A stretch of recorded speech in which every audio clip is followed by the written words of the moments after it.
Welcome to English Story Adventures. Today, we dive into an exciting story. Get ready for mystery, intrigue, and unforgettable storytelling. Sundays. Now the winter seemed long. Laura and Mary began to be tired of staying always in the house. Especially on Sundays, the time went so slowly. Every Sunday, Mary and Laura were dressed from the skin out in their best clothes with fresh ribbons in their hair.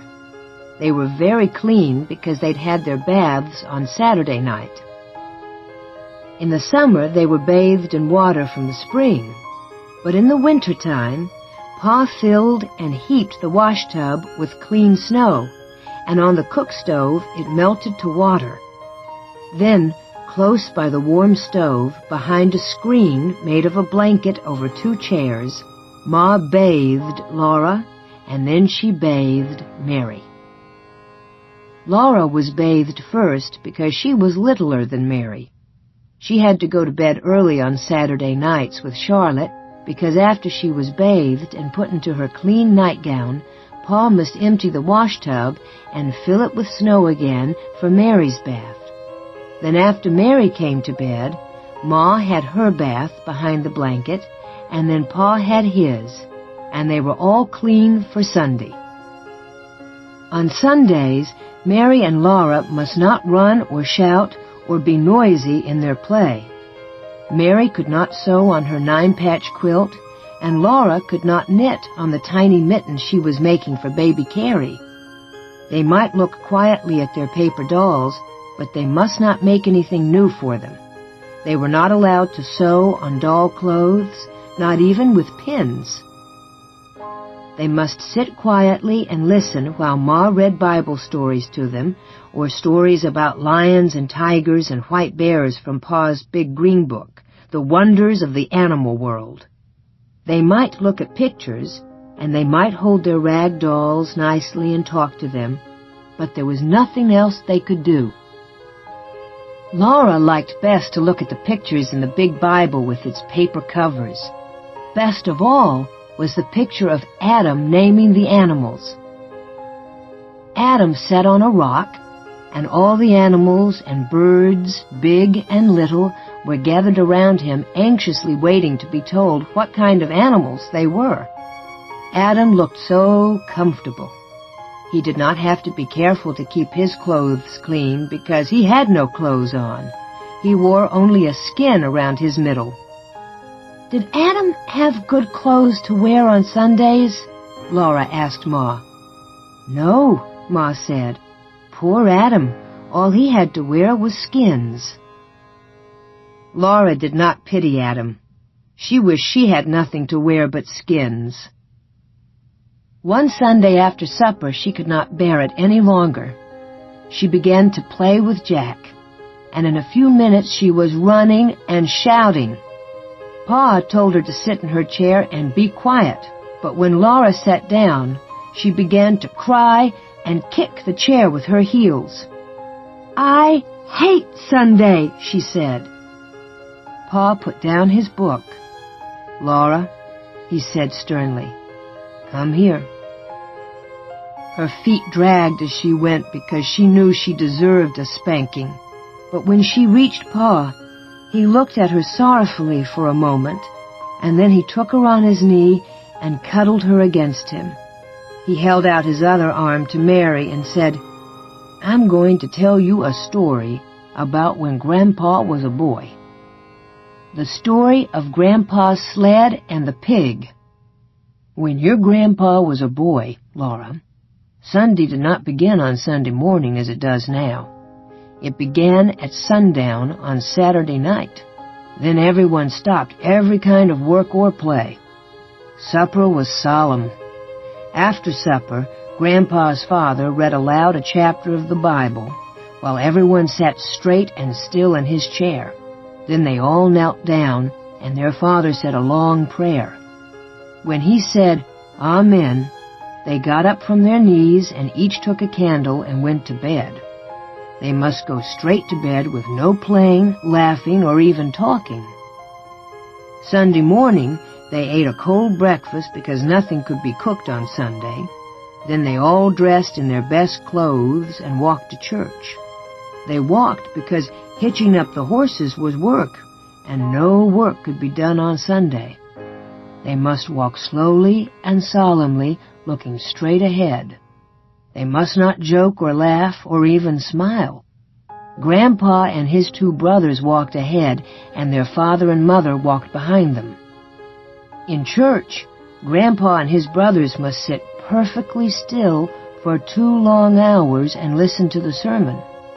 They dared not fidget on the hard bench. They dared not swing their feet. They dared not turn their heads to look at the windows or the walls or the ceiling of the church. They must sit perfectly motionless and never for 1 instant take their eyes from the preacher.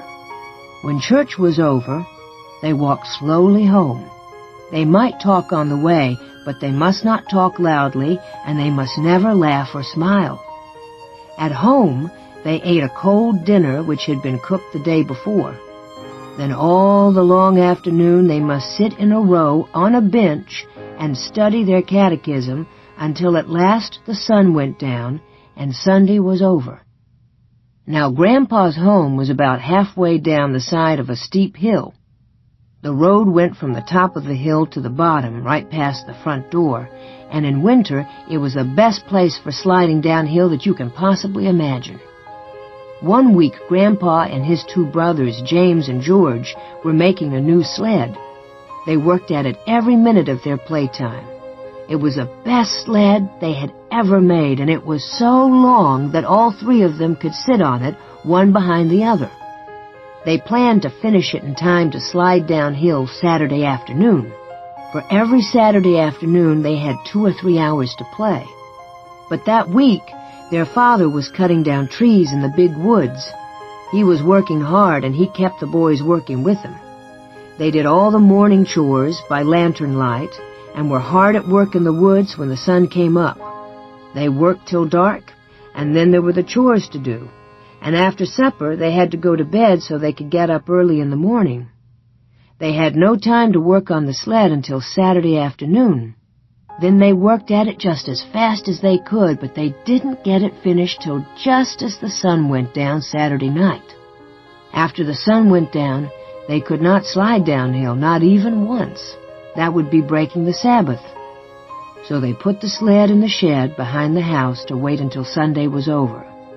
All the 2 long hours in church next day, while they kept their feet still and their eyes on the preacher, they were thinking about the sled. At home, while they ate dinner, they couldn't think of anything else. After dinner, their father sat down to read the Bible, and Grandpa and James and George sat as still as mice on their bench with their catechism. But they were thinking about the sled. The sun shone brightly, and the snow was smooth and glittering on the road. They could see it through the window. It was a perfect day for sliding downhill. They looked at their catechism, and they thought about the new sled, and it seemed that Sunday would never end. After a long time, they heard a snore. They looked at their father, and they saw that his head had fallen against the back of his chair, and he was fast asleep. Then James looked at George, and James got up from the bench and tiptoed out of the room through the back door. George looked at Grandpa, and George tiptoed after James. And Grandpa looked fearfully at their father, but on tiptoe he followed George and left their father snoring. They took their new sled and went quietly up to the top of the hill. They meant to slide down just once. Then they would put the sled away and slip back to their bench in the catechism before their father woke up. James sat in front on the sled. Then George, and then Grandpa, because he was the littlest. The sled started, at first slowly, then faster and faster. It was running, flying down the long, steep hill, but the boys dared not shout. They must slide silently past the house without waking their father. There was no sound except the little whir of the runners on the snow and the wind rushing past. Then, just as the sled was swooping toward the house, a big black pig stepped out of the woods. He walked into the middle of the road and stood there. The sled was going so fast it couldn't be stopped. There wasn't time to turn it. The sled went right under the hog and picked him up.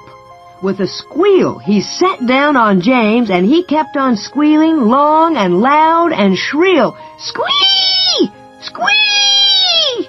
They flashed by the house, the pigs sitting in front, then James, then George, then Grandpa, and they saw their father standing in the doorway looking at them. They couldn't stop. They couldn't hide. There was no time to say anything. Down the hill they went, the hog sitting on James and squealing all the way. At the bottom of the hill they stopped. The hog jumped off James and ran away into the woods, still squealing. The boys walked slowly and solemnly up the hill. They put the sled away. They sneaked into the house and slipped quietly to their places on the bench. Their father was reading his Bible. He looked up at them without saying a word. Then he went on reading, and they studied their catechism. But when the sun went down and the Sabbath day was over, their father took them out to the woodshed and tanned their jackets, first James, then George, then Grandpa. "So you see, Laura and Mary," Pa said, "you may find it hard to be good, but you should be glad that it isn't as hard to be good now as it was when Grandpa was a boy." "Did little girls have to be as good as that?" Laura asked. And Ma said, "It was harder for little girls because they had to behave like little ladies all the time, not only on Sundays. Little girls could never slide downhill like boys. Little girls had to sit in the house and stitch on samplers. Now run along and let Ma put you to bed," said Pa, and he took his fiddle out of his box. Laura and Mary lay in their trundle bed and listened to the Sunday hymns, for even the fiddle must not sing the weekday songs on Sundays. "Rock of Ages, cleft for me," Pa sang with the fiddle. Then he sang,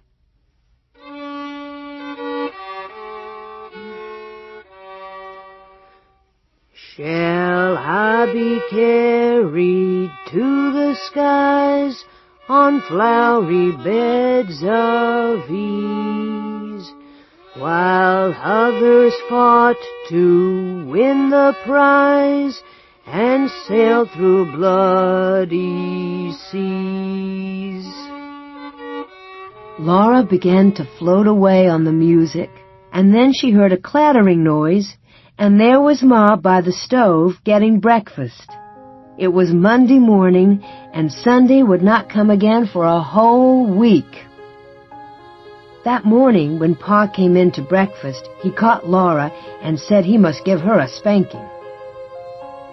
First he explained that today was her birthday, and she would not grow properly next year unless she had a spanking.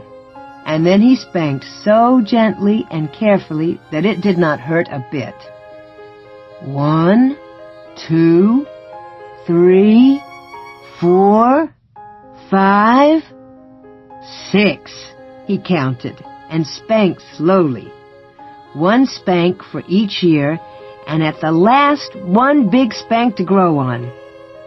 Then Pa gave her a little wooden man he had whittled out of a stick to be company for Charlotte. Ma gave her 5 little cakes, 1 for each year that Laura had lived with her and Pa. And Mary gave her a new dress for Charlotte. Mary had made the dress herself when Laura thought she was sewing on her patchwork quilt. And that night, for a special birthday treat, Pa played Pop Goes the Weasel for her. He sat with Laura and Mary close against his knees while he played. "Now watch," he said. "Watch, and maybe you can see the weasel pop out this time." Then he sang, "A penny for a spool of thread, another for a needle, that's the way the money goes." Laura and Mary bent close, watching, for they knew now was the time. Said Pa's finger on the string, sang the fiddle plain as plain. But Laura and Mary hadn't seen Pa's finger make the string pop. "Oh, please, please do it again," they begged him. Pa's blue eyes laughed, and the fiddle went on while he sang.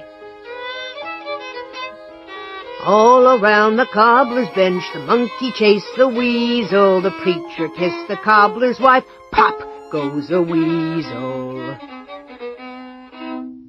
They hadn't seen Pa's finger that time either. He was so quick they could never catch him. So they went laughing to bed and lay listening to Pa and the fiddle singing, "There was an old darky and his name was Uncle Ned, and he died long ago, long ago. There was no wool on the top of his head, in the place where the wool ought to grow. His fingers were as long as the cane in the brake, his eyes they could hardly see, and he had no teeth for to eat the hoe cake, so he had to let that hoe cake be. So hang up the shovel and the hoe, lay down the fiddle and the bow. There's no more work for old Uncle Ned, for he's gone where the good darkies go."